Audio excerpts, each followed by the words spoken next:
વાત વેરાવળની કરીએ। વેરાવળમાં સૃષ્ટિ વિરુદ્ધનું કૃત્ય કરનારને આજીવન કેદની સજા ફટકારવામાં આવી છે। આરોપીએ સગીર સાથે સૃષ્ટિ વિરુદ્ધનું કૃત્ય કર્યું હતું। આરોપી દિલીપ ઉર્ફે દુલિયા ચૌહાણને સજા ફટકારવામાં આવી છે। અગાઉના પોક્સોનામાં તે સજા કાપતો હતો।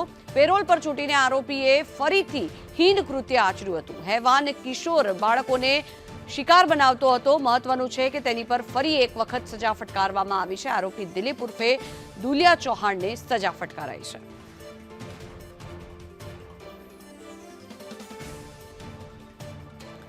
પોસ્કોના ગુનાના આરોપી દિલીપ ઉર્ફે દુલિયા ચૌહાણને કોર્ટે સજા ફટકારી છે। આરોપી અગાઉના પોસ્કોના ગુનામાં જ સજા કાપતો હતો, જે દરમિયાન પેરોલ પર છૂટીને આવ્યો અને છતાં તેણે આવું હીન કૃત્ય આચર્યું હતું, જેને લઈને ફરી એક વખત તેને સજા ફટકારવામાં આવી છે। આજીવન કેદની સજા ફટકારાઈ છે।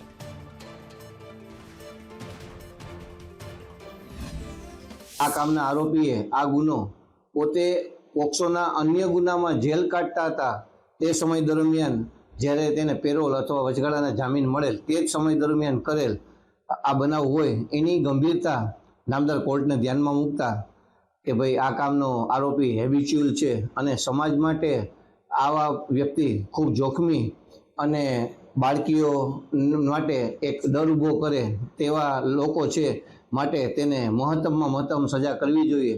આ તમામ હકીકતો સરકાર પક્ષે રજૂ કરી।